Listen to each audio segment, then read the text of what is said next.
우리 지난 시간에 그 룻기의 배경이 되는 사사시대의 마지막 망가진 모습을 저희들이 살펴봤습니다. 세상이 엉망진창이 되었습니다. 그래도 선한 길을 가는 사람들이 있다는 것이죠. 사무엘의 아버지 엘가나가 그랬고, 이제 우리가 장차 살펴볼 룻에 나오는 인물들이 그렇습니다. 아직까지는 아닙니다. 대부분의 사람들이 한 곳으로 치우쳐가지고 하나님을 버려도 꿋하게 자신의 길을 가는 사람들이 있습니다. 이름도 없이 빛도 없이 신앙의 길을 가는데 하나님께서 이들을 주목하십니다. 이렇게 일상을 선하게 사는 주님의 백성들과 더불어서 하나님의 역사를 또 하나님은 써나가시죠. 그래서 우리의 일상이 중요한 것이고 우리의 삶이 별것 아닌 것 같아도 이 삶이 특별한 것이다. 가장 평범한 것이 가장 특별한 것이다. 는 것을 성경은 우리에게 알려주고 있습니다. 그렇다고 평범하게 산다고 해서 삶이 편안한 것은 아닙니다. 우리가 평범하게 산다고 해서 모든 어려움이 면제되는 것도 아닙니다. 그냥 우리가 말로 표현하지 않으니까 다른 사람이 눈치를 채지 못할 뿐이지 어려움 없는 인생은 세상에 없습니다. 어렵습니다. 다 어렵습니다. 주일 오후에 우리 권사님들을 모시고 참빛 테이블 토크를 갖고 있습니다. 권사님들의 인생 이야기를 듣는 시간이죠. 권사님들의 이야기가 그냥 인생 극장입니다. 정말 유명한 사람들의 영웅담보다 더 가슴에 와닿는 것은 우리 권사님들께서 이름도 없이 빛도 없이 그냥 일생을 사셨고 일상을 사셨기 때문에 우리 권사님들의 말씀이 더 가슴에 와닿습니다. 테이블 토크가 끝나면 여운이 오래 남습니다. 우리 권사님이 이렇게 사셨구나. 이 권사님은 이렇게 사셨구나. 그리고 저절로 우리 권사님들을 위해서 기도하게 됩니다. 저뿐만 아니라 우리 모두의 마음일 것입니다. 뜻깊은 시간입니다. 룻기는 이제 4장으로 이루어진 짧은 책입니다. 오늘 이제 우리가 읽은 말씀은 룻기의 서론입니다. 시작 단계예요. 어떤 일이 생겼는지 비교적 담백하게 알려주지만 그 행간은 말할 수 없이 깊고 안타까운 가족사요.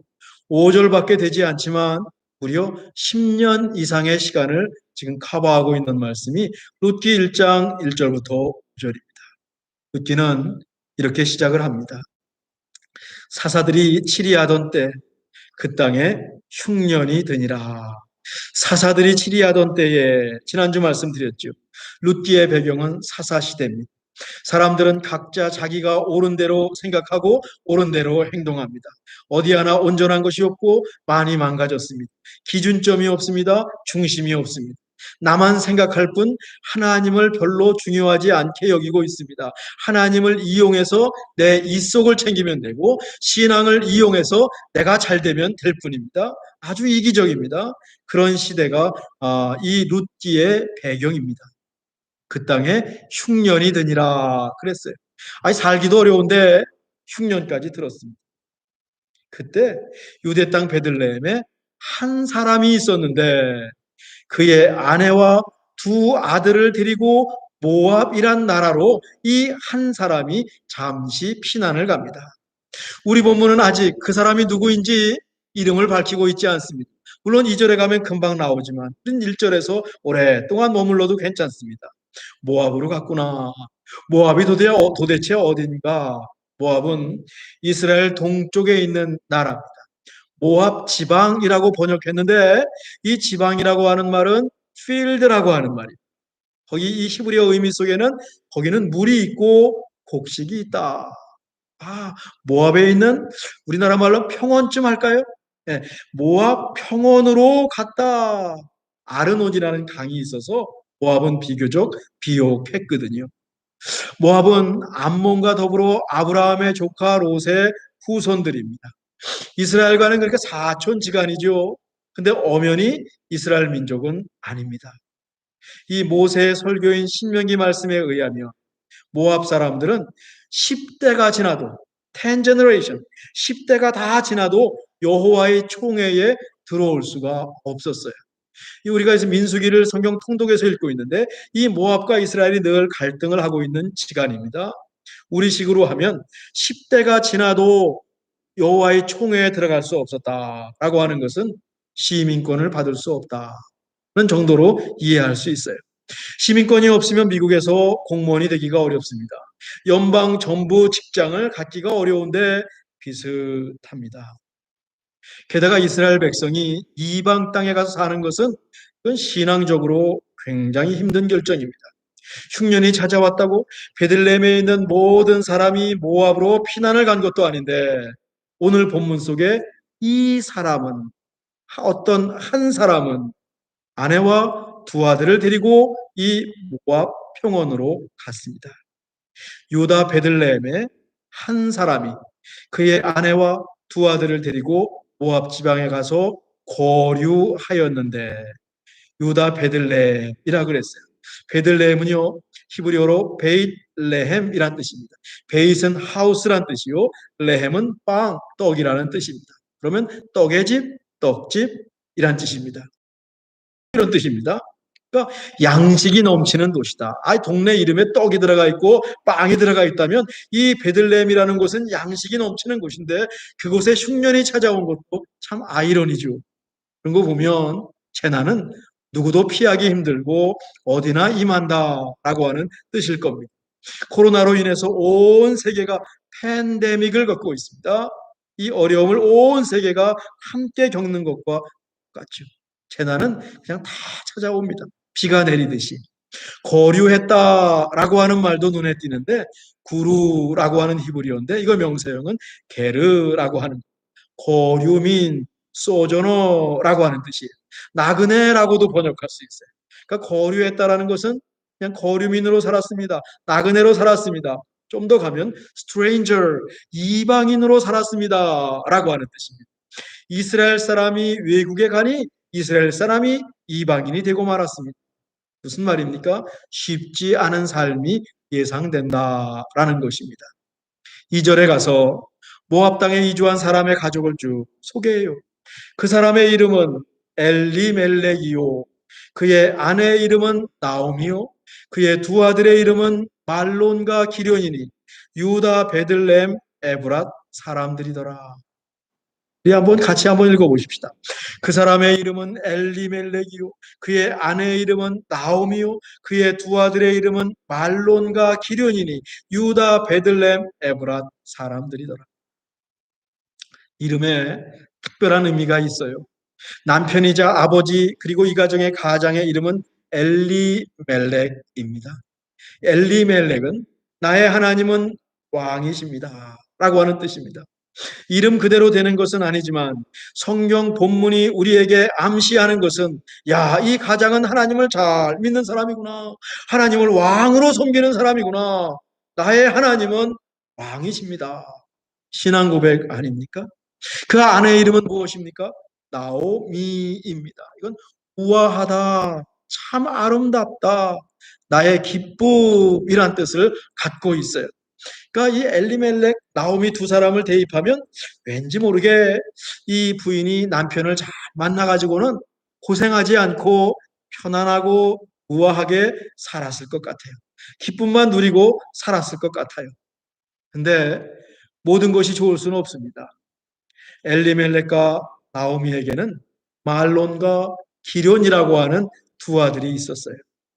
앞에 나오는 말론이 형이겠지요.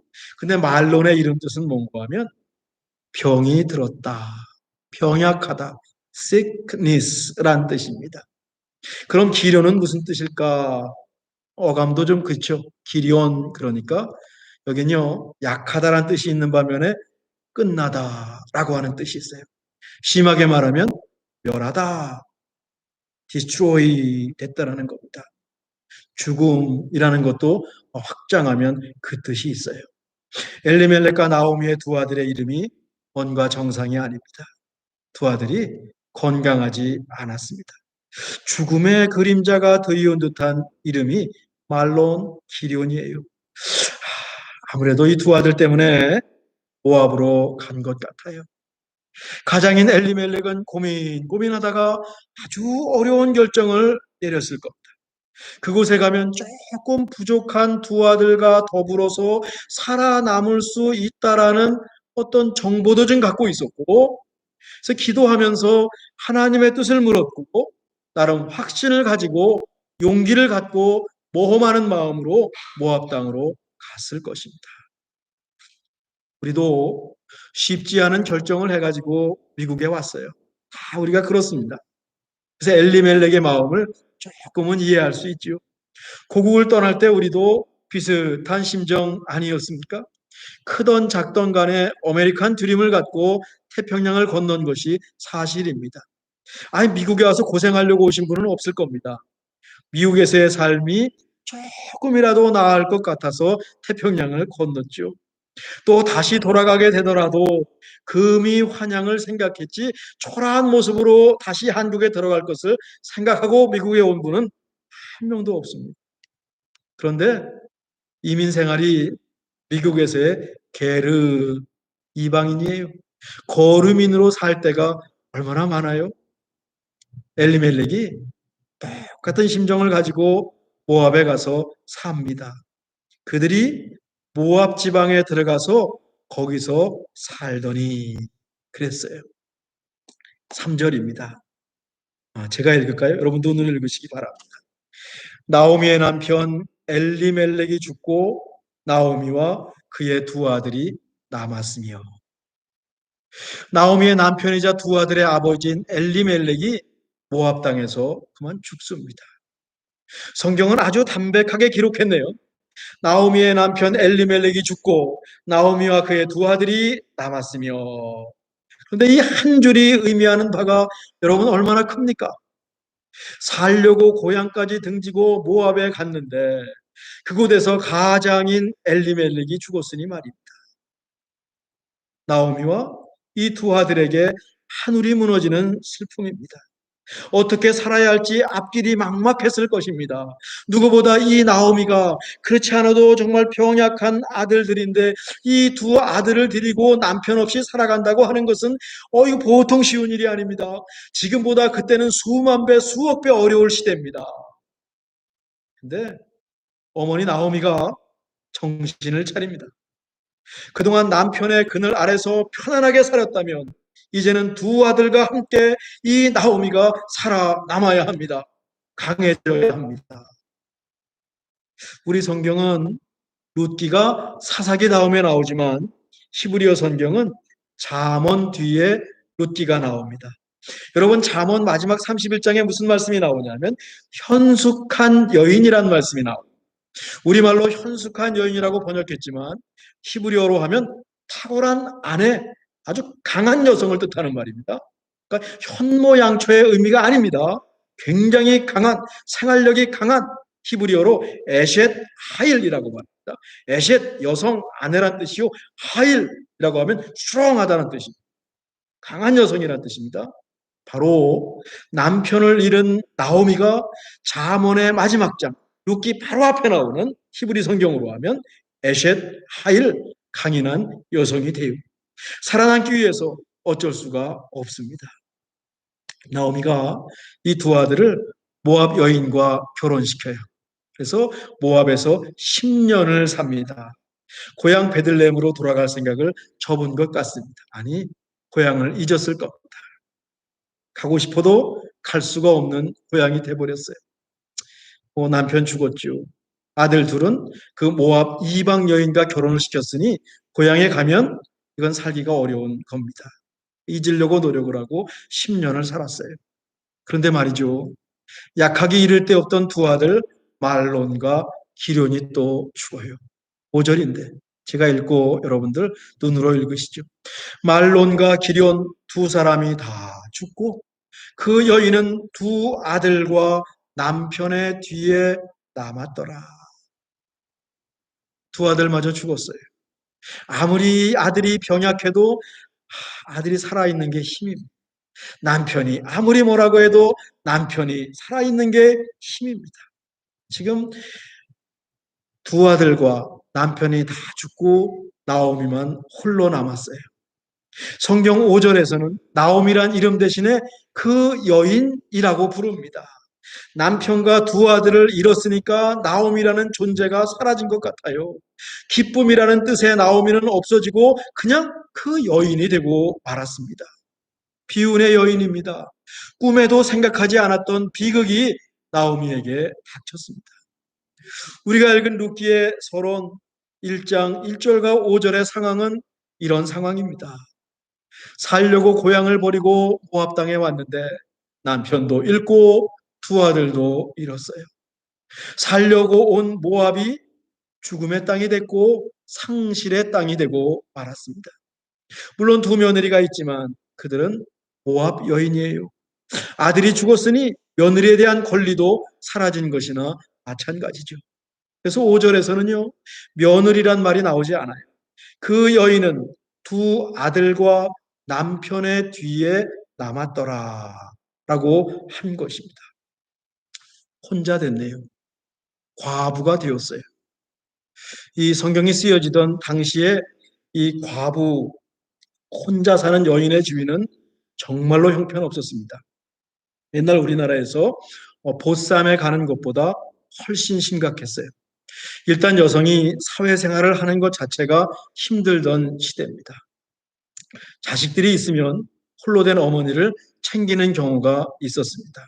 이 모든 것이 안 되면 어떻게 되냐면 다른 사람의 집에 종으로 들어가야 됩니다.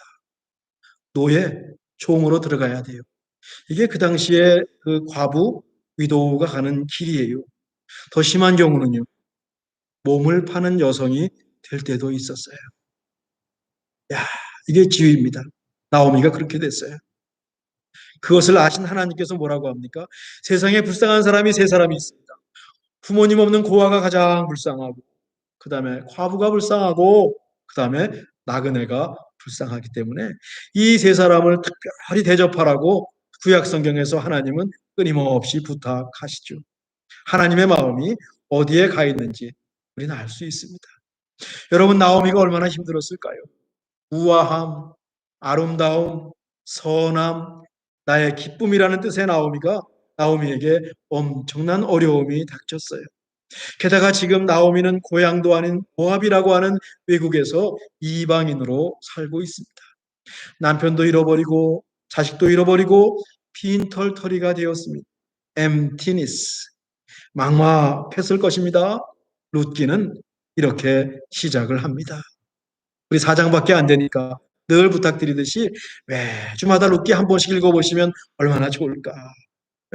정말 제 설교를 듣는 것보다 여러분이 룻기를 읽으면서 많은 은혜를 경험하시고 또 은혜를 경험하고 설교를 들으면 그 은혜가 배가가 되는 것을 분명히 체험하실 겁니다. 여러분, 나오미의 상황을 어떻게 설명할 수 있겠습니까? 설명이 되지 않는 겁니다. 구약 성경에 욥이 생각날 정도죠. 혹자는 이렇게 말합니다. 나오미 가정이 베들레헴을 버리고 이방 땅으로 와서 벌을 받았다라고 말합니다. 그렇게 말하는 것이 가장 편해요. 남에게 향해서 그렇게 말하는 것이 제일 편합니다. 어려운 사람을 위로하고 어려운 사람을 도와주고 어려운 사람과 함께 하는 것보다 말이죠. 벌 받은 거야 라고 손가락질하면서 내치는 것이, 배제시키는 것이 가장 쉬운 일입니다. 내 일이 아니거든요. 나만 빠져나오면 되거든요. 많은 사람들이 이렇게 해서 정죄하고 심판합니다. 하나님 그렇게 안 하시죠. 함께 하시죠. 함께 해라. 그곳에 함께 들어가라. 라고 말하십니다. 엘리멜렉만 고향을 떠나서 외국으로 이주한 것이 아닙니다. 고향을 떠나서 외국으로 이주했다고 벌받은 것이라면 믿음의 조상 아브라함도 벌을 받아야 마땅하죠. 흉년이 들어서 아내 사라와 함께 아브라함도 이집트로 내려갔습니다. 아내 사라를 탐내는 이집트 사람들이 자신을 죽일까봐 자기 부인을 누이라고 속였습니다. 엘리멜렉은 이런 적 없습니다.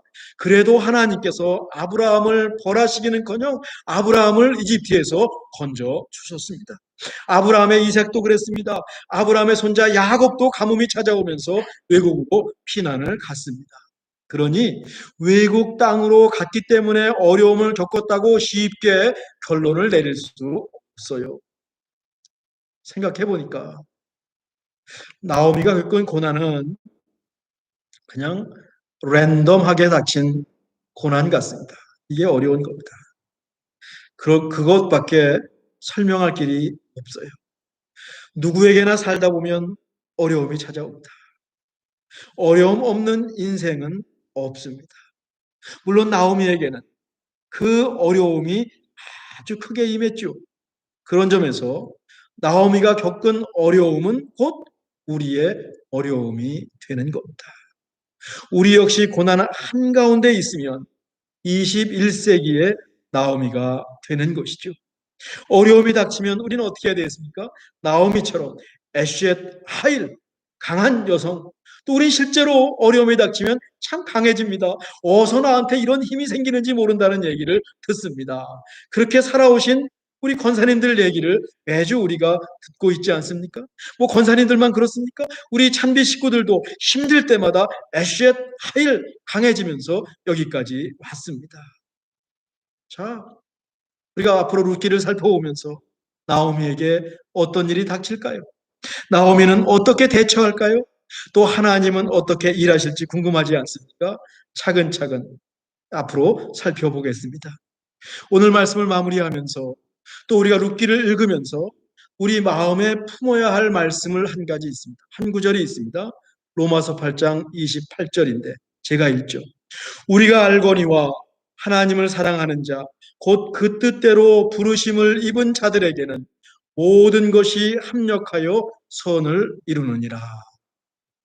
고난이 닥쳤을 때 우리 마음에 품고 있어야 할 하나님 약속입니다. 우리가 하나님을 사랑하고 하나님에 붙어 있을 때 모든 것이 합력해서 결국에는 선을 이루게 된다는 약속이자 하나님 말씀이죠. 매사에 임하는 하나님의 손길, 신앙용어로 providence, 섭리라고 합니다. 룻기를 풀어내는 요절은 바로 로마서 8장 28절입니다. 이 로마서 8장 28절을 가지고 룻기를 읽고 또 룻기를 읽으면서 로마서 8장 28절이 진리요 약속이라는 사실을 우리가 경험하고 입증해 나가기를 간절히 바랍니다. 우리 모두 힘겨운 삶을 살고 있죠. Why me? 왜 내게 이런 어려움이 옵니까? 왜 나입니까? 눈물로 기도하시는 분들 우리 가운데 계실 겁니다. 각자의 경험을 통해서 알고 있듯이 모든 기도가 응답되는 것도 아니고 하나님께서 귀를 막고 입을 꼭 다물고 계시는 것 같은데도 얼마나 많습니까? 하나님을 잘 믿는다고 어려움이 면제되는 것도 아닌 것 같습니다. 겪을 일을 다 겪으면서 가는 것이 인생길이요 신앙의 여정입니다. 그때는 신앙도 흔들리고 하나님께서 나를 사랑하지 않으시는가 보다. 그런 느낌을 받을 때가 참 많죠. 남편과 두 아들을 잃은 나오미의 심정이 우리의 심정이 될 때입니다. 그때도 하나님께서 일하신다는 것이 룻기의 교훈입니다. 하나님의 보이지 않는 손길, 하나님의 섭리. 우리가 앞으로 룻기를 읽으면서 이 하나님의 섭리와 하나님의 손길을 경험하기를, 발견하기를 간절히 바랍니다. 어떤 어려움 속에서도 로마서 8장 28절 말씀을 꼭 붙드는 겁니다. 하나님을 사랑하는 자, 곧 그 뜻대로 부르심을 입은 자들에게는 모든 것이 합력하여 선을 이루느니라. 묵묵히 하나님 품에 안겨 있는 것이죠. 하나님께서 하시는 일을 기대하는 것입니다. 그리고 우리 역시 에셋 하일, 강인한 여성, 강인한 하나님 백성이 되면서 우리의 인생을 아주 정말 확실하게 우리의 꿋꿋하게 우리의 인생을 살아가는 것입니다. 그것이 룻기가 주는 교훈이고 앞으로 이런 룻기의 말씀을 살펴보게 되겠죠. 기도하겠습니다. 하나님, 살기 위해서 모압 땅까지 갔건만 그곳에서 나오미 가족의 엄청난 고난이 닥칩니다. 세상사가 마음대로 되지 않습니다. 우리도 크고 작은 어려움을 겪습니다. 하지만 우리가 끝까지 하나님을 사랑할 때 모든 것이 합력해서 결국에는 선을 이룰 줄 믿습니다. 행여나 우리 가운데 어려움을 겪는 참비 식구들이 계시면 이 믿음으로 어려움을 견디게 하시고 뛰어넘게 해 주시옵소서. 이 모든 것이 합력해서 선을 이루게 하시는 그 하나님을 붙잡게 하시고 또 그 속에서 하나님을 보게 하여 주시옵소서. 예수님의 이름으로 기도하옵나이다.